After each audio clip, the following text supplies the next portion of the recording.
Hi అండి, welcome back to Athamma's cooking channel. ఈరోజు మాది వచ్చేసి ఫ్లవర్ కర్రీ అండి. ఏంటక్క ఫ్లవర్ని కర్రీ కూడా వండుకుంటారా, అయినా నీకు ఫ్లవర్ ఎవరు ఇచ్చారక్క ఇప్పుడు అని అడుగుతారా? ఆ ఫ్లవర్ కాదండి, ఇది వచ్చేసి కాలీఫ్లవర్. ఈరోజు మా స్టైల్లో కాలీఫ్లవర్ కర్రీ ఎలా ఉంటుందో చూసేయండి. కాలీఫ్లవర్ కర్రీకి కావలసినవి ఆనియన్స్, టొమాటోస్, పచ్చిమిర్చి, అలాగే కొత్తిమీర. వీటిని కట్ చేసుకొని ఒక ప్లేట్లో పక్కకు ఉంచుకోండి. అలాగే గ్యాస్ పైన వేడి నీళ్ళు పెట్టుకోండి. వేడి నీళ్ళు పెట్టుకొని ఫ్లవర్ అనేది కోసుకుని పక్కకు ఉంచుకొని ఆ వేడి నీళ్ళలో కొంచెం ఉప్పు వేసి బాగా మరగనిచ్చి ఆ నీళ్ళలో కొంచెం కిందకి దింపేసి ఫ్లవర్ అనేది వేయాలండి. ఏమైనా అందులో పురుగులు ఇవేమన్నా ఉంటే పోతాయి అన్నమాట. గ్యాస్ వెలిగించుకొని యాజ్ యూజువల్గా బాండీ పెట్టుకోవాలి. బాండీలో ఆయిల్ పోసుకోవాలి. ఆయిల్ మరిగిన తర్వాత లామ్ మొగ్గ, చెక్క, యాలకులు, జాంపత్రి, బిర్యానీ పువ్వు వేసుకోవాలి. అదేంటక్క బిర్యానీ సామాన్లన్నీ కర్రీలో వేసుకుంటున్నారు అనుకుంటున్నారా? ఒకసారి వేసి చూడండి, మంచి స్మెల్తో పాటు మంచి టేస్ట్ కూడా వస్తాయి.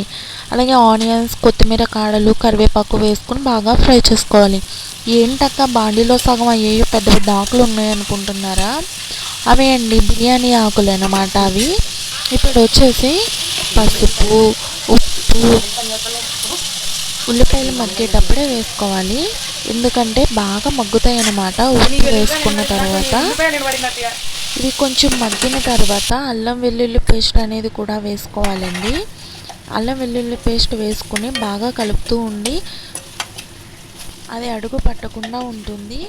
ఇప్పుడు మూత పెట్టి కాసేపు మగ్గనిస్తే ఆయిల్ అనేది అల్లం వెల్లుల్లి పేస్ట్ నుంచి పైకి తేలుతుంది. ఆ పచ్చివాసన అనేది కూడా పోతుందండి. ఇప్పుడు కాలీఫ్లవర్ వేడి నీళ్ళలో వేసుకుని ఉన్నాం కదా, అది తీసుకుని ఆనియన్స్ వేగిన దాంట్లో వేసుకోవాలండి. వీటిని కూడా బాగా వేపాలి. ఆనియన్స్ ఫ్లవర్ అనేది బాగా కలుసుకునేలా పైకి కిందకి తిప్పాలండి, లేకపోతే ఆనియన్స్ అనేది కింద మాడిపోతాయి మనం అలా తిప్పకుండా మూత పెడితే. ఆ ఫ్లవర్లు అంత ఉన్నాయా, కూర అయ్యాక చూడండి అవి ఎంత చిన్న చిన్నగా అయిపోతాయో. ఎవరైనా మన ఛానల్ని ఫస్ట్ చూస్తుంటే ప్లీజ్ సబ్స్క్రైబ్ చేసుకోండి. అలాగే పక్కనే ఉన్న బెల్ సింబల్ని క్లిక్ చేయండి. నేను పెట్టే ప్రతి వీడియో మీకు నోటిఫికేషన్ కింద వస్తుంది. ఇప్పుడు ఫ్లవర్లా కట్ చేసుకునే టొమాటోస్ ఉన్నాయి కదండి, ఆ టొమాటోస్ని కూడా వేసుకుని బాగా మూత పెట్టి మగ్గనివ్వాలన్నమాట. ఏంటక్క ఫ్లవర్స్ అంటున్నావు టొమాటోస్ అంటున్నావు అనుకుంటున్నారా? మీరు అలాగే కట్ చేసుకోవాలని ఏం రూల్ లేదండి, చిన్న చిన్న ముక్కలుగా కూడా కట్ చేసుకోవచ్చు. మేమైతే ఇలా కట్ చేసుకున్నాం. దాన్ని ఒకసారి తిప్పితే మగ్గిపోయింది చూడండి. మూత పెట్టి మగ్గనివ్వాలి. చూడండి టమాటా ఎంత బాగా మగ్గిందో. అలాగే కాలీఫ్లవర్ అనేది కూడా తగ్గింది చూసారా? ఇప్పుడు ఇది కొంచెం మగ్గి వాటర్ అనేది వదిలింది కదండి. ఇప్పుడు కొంచెం కారం అనేది వేసుకుని, కారం అనేది ఎవరికి సరిపడగా వాళ్ళు వేసుకోవచ్చు. దాన్ని కూరంతా కారం కలిసేలా మొత్తం తిప్పుతూ ఉండాలి, లేకపోతే కారం అనేది ఒక దగ్గరే ఉండిపోయి కారం ఎక్కువ అనేది అనిపిస్తుంది అనమాట. ఫ్లవర్ కదండి, ఫ్లవర్స్కి అంటూ పోతుంది కారం అనేది.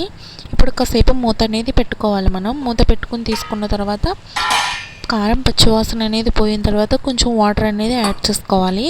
మనకి గ్రేవీ కావాలి కదండి, గ్రేవీ కోసం అనేది వాటర్ కొంచెం యాడ్ చేసుకోవాలన్నమాట. మొత్తం వాటర్ అనేది అంతా కలిసేలా మొత్తం కర్రీని ఒకసారి గరిటె పెట్టుకుని తిప్పుకోవాలి.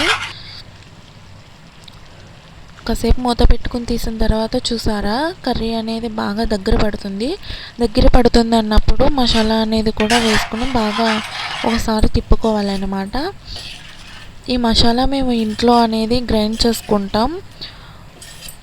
ఆ మసాలాని మేము కర్రీస్లో వేసుకుంటాం. కాసేపు మూత పెట్టి తీసిన తర్వాత ఇప్పుడు కొత్తిమీరతో గార్నిష్ చేసుకోవడమే, అంతే. Cauliflower curry ready.